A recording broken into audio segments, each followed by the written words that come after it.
if you want to truly think positive, there's only one way to do it.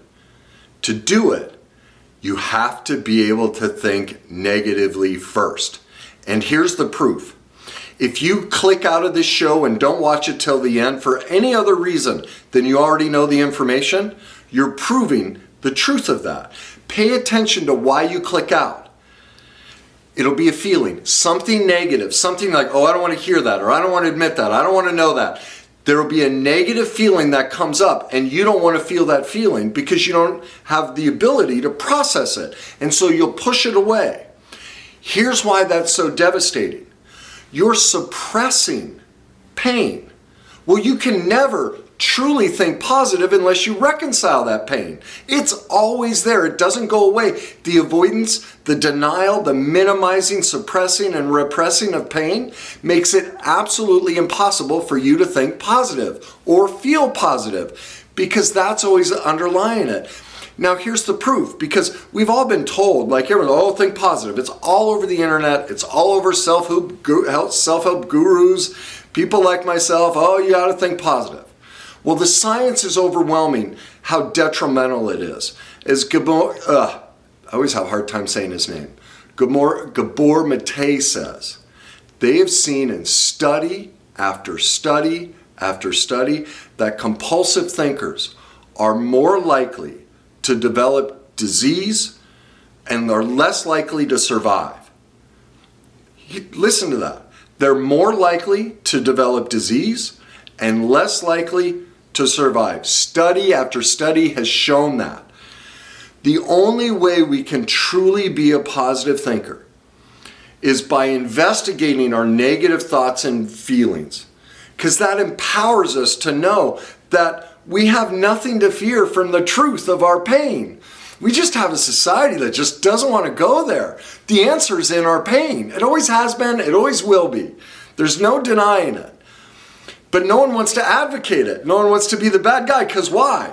We don't like that feeling. We don't know how to process it. Well, that's what's killing everywhere. The University of Waterloo, they've done studies, same thing. They found you tell a depressed patient to do affirmations or say something positive, their depression skyrockets. No pills will stop it, nothing. Like, I could go on and on with the research. And if you want the research, pick up this book, When the Body Says No. This is by Gabor Mate. This is the disease connection between the inability to process painful emotions, inability to take care of ourselves, the inability to say no. All of these emotional conditions that have been proven scientifically for decades drive almost all disease and illness. Literally, the common cold. All these things, they pop up because we can't process negative emotions. And so if we can't process that, us throwing positive emotions on top of it, we're just suppressing it. Well, eventually, the body says no. There are tons of, you can do all the research on your own. But here's going to be the point. Again, are you clicking out? Oh, I don't want to do the research. I don't want to know this. Why? Because a negative feeling comes up, because you might feel inadequate. What are the feelings you're experiencing as you hear this new truth? It assaults your view of the world. Well, what does that mean? I might not be good enough. I might not be smart enough. None of that's true, but those are messages sent in childhood. And so all of these feelings come up. That's why it's so hard for us to change, because we'd have to admit that our view of ourselves was incorrect originally, that somehow we didn't have it right. I want to give you an example from a client of mine, and this happens a lot. I have a lot of clients that come in that are sick, shingles, cancer, lots of stuff.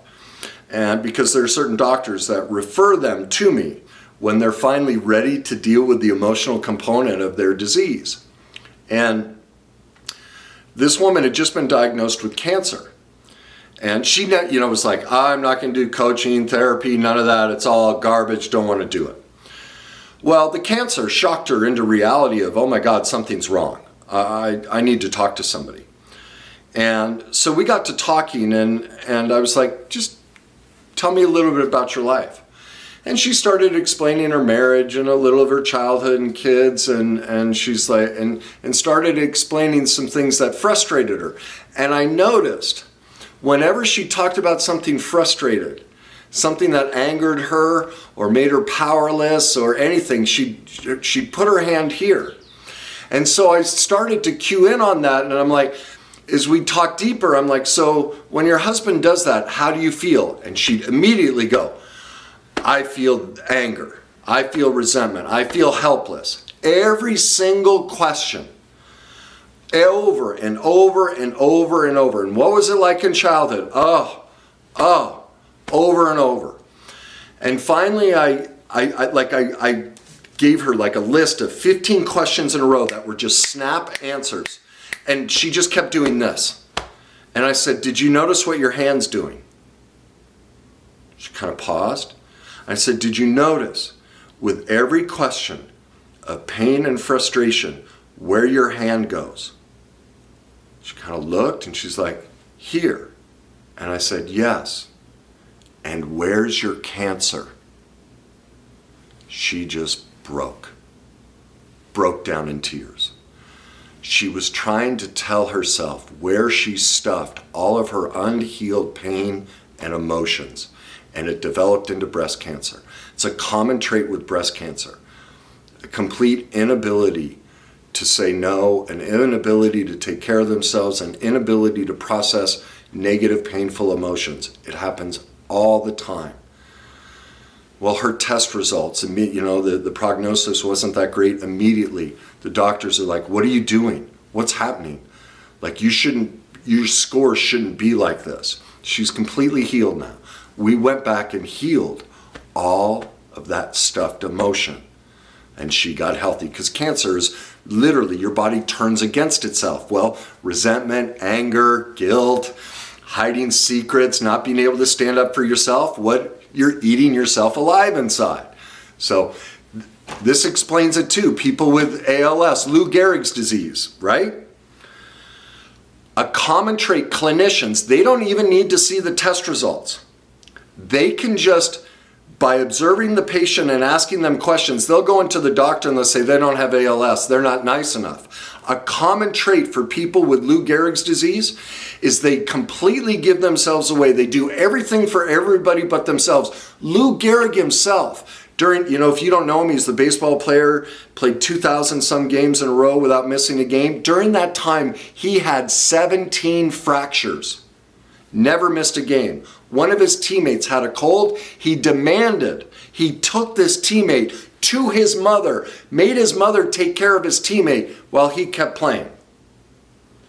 Lou Gehrig couldn't take care of himself. He had to please. He couldn't say no.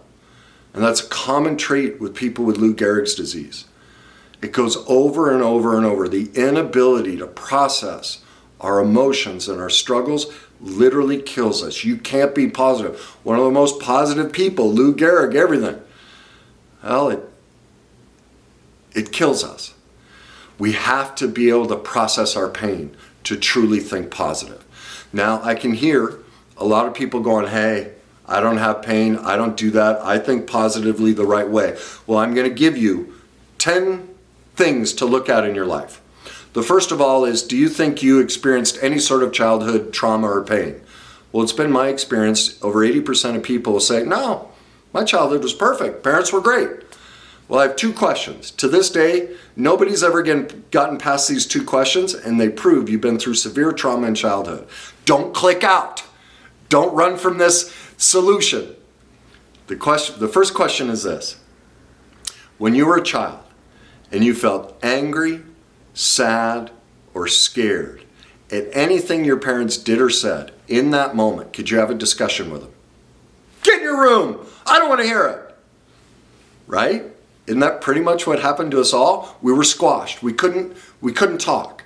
We had to suppress our authenticity. I'll tell you why that's traumatic in a second. The second question is this. Do you have any type of secret from your parents? Anything you've said or done, believe, that you don't want them to know? Both of those questions show you've been through severe childhood trauma, and here's why. We have 2 needs as a species. The first one is attachment. We're the only species on the planet that will literally die unless we physically and emotionally attach to another human being. The second need we have is the pursuit of our authenticity, our inherent power, who we were meant to be and express in our world, like I like to call it, our greatness. Well, what do those two questions show? If I pursue my authenticity, if I share my thoughts and feelings about this stuff with you, Mom and Dad, what happened? It got squashed. I had to deny the truth of who I am and deny the truth that my parents are perfectly imperfect, and in this moment they're being less than perfect and denying me of who I am as a person. What does the second question show? The secret. If my parents found out who I truly was, what would I lose? Attachment. I would die. Think of how traumatic that is. If you can't tell your parents everything about you, you fear death. That's a massive negative emotion, and almost everyone on this planet is stuffing this, won't address it, won't talk about it, minimize, well, my parents did the best they could, well, it's not affecting me. No, that's a lie, that's denial. See, you're using positive thinking to suppress the truth of your pain. Until that's recovered, that's why you're divorced, that's why your career, your money, all these issues you're having, that has to be reconciled. You have to be able to go to that negativity to bring out the positive. Until those emotions are reworked and converted into acceptance and forgiveness for both yourself and them, you can't get out of it. There's question one. Right there, like I already know by the adverse childhood experiences, 70% of you have been through massive trauma in childhood. A divorce, somebody was incarcerated, had problems with the law, there was health conditions, mental health conditions, there was abuse in the home, just pushing, verbal abuse. All of those things are, 2/3 of the population, it's been documented over and over, have been through that. That's horrific childhood trauma. All right, so if you haven't ever addressed that, don't click out, don't run away from the negativity, embrace it. If you haven't addressed that, you can't truly live a positive life. All right, that's just question number one. I got 9 more to go. If you've ever had a bad life situation and haven't told anybody about it, you've kept it to yourself. Well, what does that mean? You have no safety, none. You don't trust that anyone could understand you or protect you. That's horrifically negative and traumatic. Number 3, if you've ever said these words, he made me feel, she made me feel, that shows severe emotional immaturity and codependence, because nobody ever makes us feel anything. We choose that. But see, we have no ability to contain and control our negative emotions, so we project the blame onto the other person. We don't realize, because we haven't been educated, that that's codependence.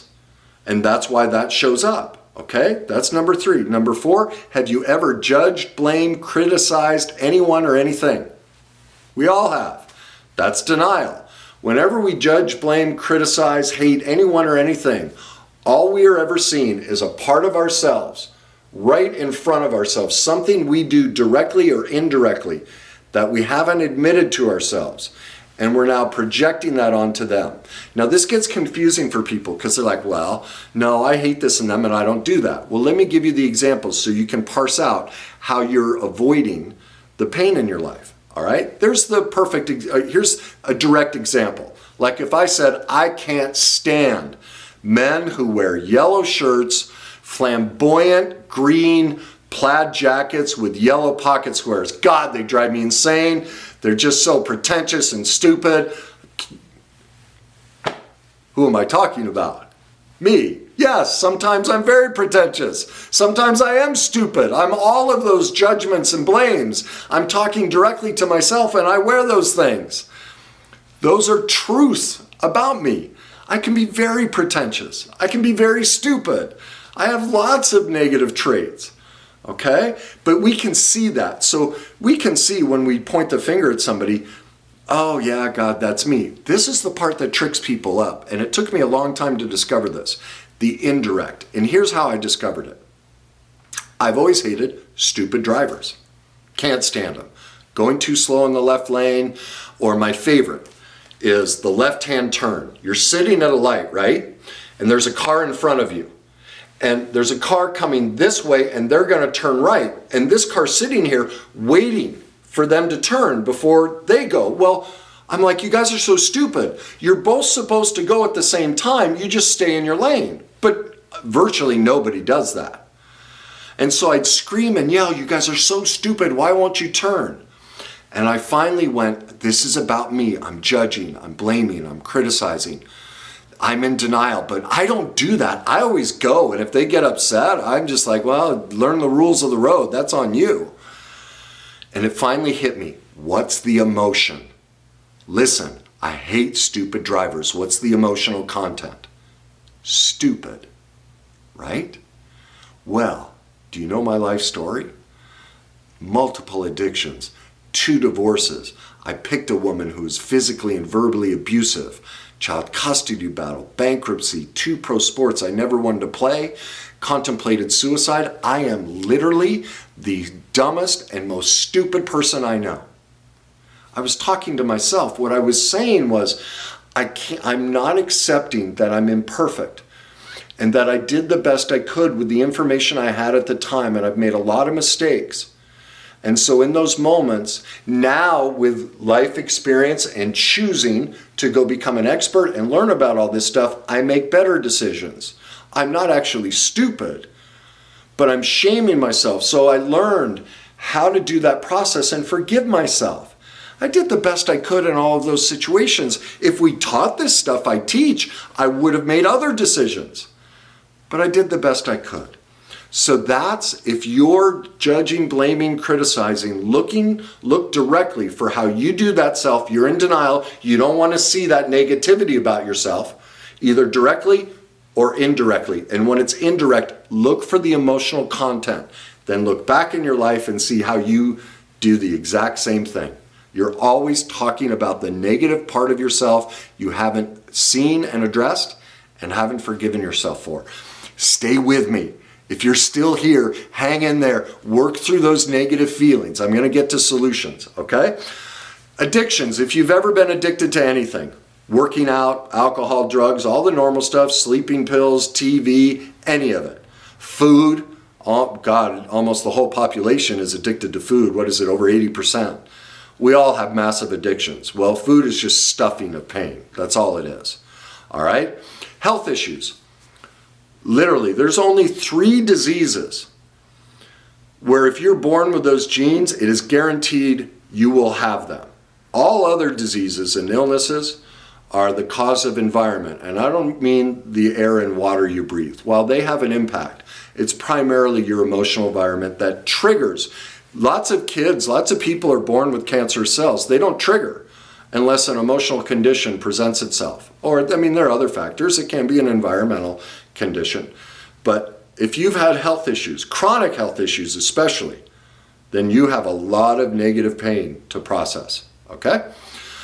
If you can't sit still, if you have to constantly be moving, if you're one of those who taps their foot, cracks their knuckles, bites their nails, always picking at something, those are all defense mechanisms. Those are all calming, soothing techniques to try and lower all the pain you're experiencing on a daily basis, okay? Boredom. This is a huge trigger for most people. Cannot stand to be bored. Well, you don't feel safe enough with just your own company. You can't be present and okay within yourself. You need outside chaos because of the conditioning of the brain that gets addicted to all the trauma we go through in childhood. And so in boredom, all of that pain starts surfacing. All of that anxiety and tension and, man, I got to get my phone. I got to do something. If you can't be bored, if boredom doesn't feel like peace and quiet and serenity, if you can't literally sit outside for 5 minutes with no external stimulation, no phone, no music, nothing. If you just can't be present in the environment for 5 minutes without doing anything, you are suffering from severe negativity, negative pain in your life. And in my experience, most people can't make it past 30 seconds until they start looking for something. That's heartbreaking, okay? That has to be reconciled to truly be able to think positive, okay? If you can't ask for help or receive help, again, there's no safety. There's no ability to love and nurture yourself. You've shut yourself off, like some gentleman commented on one of my posts, I'm a lion. It was about fear, how fear works. I'm a lion. This is for weak people. Well, here's a man who got sent the message. I can't be weak. I can't be negative. That's what a lot of people who don't want to go negative is they see themselves as weak, as inadequate. Well, this man was screaming how small and inadequate he was behind the oxymoron of I'm a lion. I'm big and powerful. Well, if you were a lion, you would be able to admit how small you are. That's what a true lion can do. They can see all of their imperfections. They don't have to hide behind, I'm more powerful, I don't ever get afraid. And that's what his literal argument was, I have beaten the human dynamic. I'm the only person on this planet who's never been afraid. It's possible, I guess. I've never heard of it. I'm open to the idea. I'm fine with being proven wrong. But science has yet to prove that the amygdala doesn't immediately fire in all of us. So maybe he's beat science. I don't know. I didn't get to ask him. Another example is number 10. You can't say no. Well, this is a chronic problem. Most people cannot say no. They really struggle with it. They feel guilty, they feel bad, they feel selfish. Well, think of childhood. Our whole childhood, we had to say yes to everything. Plus the false societal model about relationships, right? If you truly, I call it the Kardashian model. If you truly love me, you got my back and you support me at all times, right? Well, okay, let's look at that. This is a grandiose example, but it's true. I'm making it grandiose so you get the point. What if I was married to you? I guess if you're a woman, what if you're married to somebody? And they walk in the door and they go, you know what? I've decided. I'm going to quit my job and every night I'm going to kill somebody. It just feels like my morals and values and it's my calling in life is to start killing people every night. Well, if you love me, you'd support me, right? You got my back during everything. You'd say yes. That's absurd, but that's literally what people believe. People make these, innocuous mistakes and imperfections and hey, you're just supposed to support me. Well, no, that's abuse. That's enabling. That's not love. That's dysfunction. Well, we don't want to admit that. Why? Because we'd have to experience those negative feelings, all right? So we need to be able to start saying no, okay? Now let's get into solutions, all right? Let's wrap it up with solutions. The first solution is this. Go to Google, type in feelings list. You'll see thousands of them. Print one off. It has a good mix of positive and negative feelings. For the next 30 days, start tracking your feelings every day. As much as possible, like 5 times a day would be great, more. Start paying attention to what you feel. Here's the problem. Over 70% of the population doesn't even feel. I was having a conversation with somebody who follows me, and we got into a work situation that he's having. And he was describing where somebody might be going behind his back. And I said, how does that make you feel? He couldn't use any feeling words. All his replies were, he's a snake. It was a descriptor of the person. He could never describe what he felt. Well, 70% of the population doesn't even feel. Well, how can you be positive if you don't even know what you're feeling? Because positivity is a feeling. It's not a thought. It's a feeling we generate. Well, studies show 70% of the population doesn't feel. You're not in reality. And this is chronic. I ask people all the time, no, don't tell me the description or the facts. What do you feel? And they just go blank. They have no words. They're so detached from their feelings because they're using that to avoid the negativity, the pain. As I said to him, this shows me how much pain you're hiding from. Well, what happened? Right after that, he ended the conversation. Like, whoop, nope, can't go there. Not ready to see that about myself. That's heartbreaking. Because his inability to feel that, he's not able then to act on creating protection for himself. What he needs to do is ask for his needs and wants, set things in the contract so that he's protected, so that this person doesn't go behind his back. But he doesn't know how to ask for his needs and wants because he feels guilty, doesn't know how to say no. These are all feeling problems. How could this man ever be positive? It's not possible. He has to go back and deal with that inability to feel. Get a feelings list. Track your feelings at least five times a day. Watch how your actions line up with what you're feeling. Number 2, next question is, where do I feel it in my body? See, we store all negative things in our body. That's what makes us sick and hurt. You need to become aware of how you are storing that pain in your body and where you store it. All right? It'll be an indicator. Remember the cancer patient? All my clients, I know they tell me something's bugging them physically. I know exactly what's wrong with them emotionally and what we need to address. It's always there. The body correlates to certain emotional struggles we're having, okay? Number 3, journal. When was the first time you felt this, okay? So track your feelings. Where in my body do I feel it? And then first thing that comes to your mind, when was the first time I experienced this feeling? Because we have to go back and we have to understand that past pain and rework it. And so that's why you ask yourself that question. Number 4, look at your judgments. Look at your blames, your criticisms.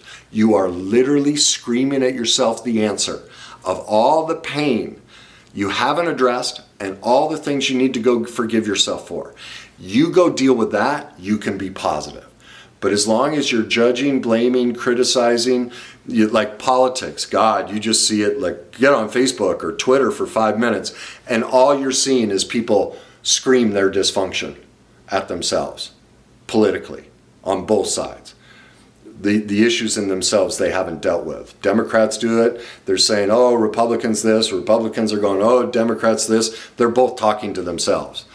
You know, the Democrats, you're a racist. Well, that comment makes you a racist. You know, I mean, it's hysterical. Like when I watch it, well, it's not hysterical. I mean, some of it is funny, but mostly it's heartbreaking that they're screaming at their own unreconciled pain when they do it. All right. The next step is get vulnerable. Start sharing these feelings. Like I said, when, many times when I have these discussions, people will leave. They don't want to be known for this, this painful feeling or this so-called negative thing. You have to start getting vulnerable. Start learning that you're safe when you're vulnerable, that it's okay. That feeling of expressing yourself and being accepted within yourself, not because they accepted it, but because you accept it in yourself and share it without needing their approval, that's true positivity. All right, number 6, ask yourself where's the gift? In every situation, every so-called bad situation, there's a gift in it. All the pain that we experience, there's always something positive. All right? Now this is not to deny the negative, but it's to get us out of living in the victim stance that there's nothing I can do. All right? Number 7, you do need to set a time limit on investigating the negativity. You can't stay there. All right? I always blocked. You'll learn. You're going to start to learn really quickly that there's a point when you investigate this where you start to tip into helplessness, unless you're working with a professional. If you try and do this alone, for most they can't. They need a professional like myself to teach them how to do it. But if you're going to try and do it on your own, about 30 minutes for most people, and then put it in the shelf, go do something positive. But make sure you're working on it daily. So to wrap up, true positive thinking is the ability and the courage to accept the truth about the negative traits in ourselves. That's how you become positive. Go learn how to do it. It's your turn to be great, and the way to get there is to become an expert in processing all of those negative feelings so you can truly be positive within yourself.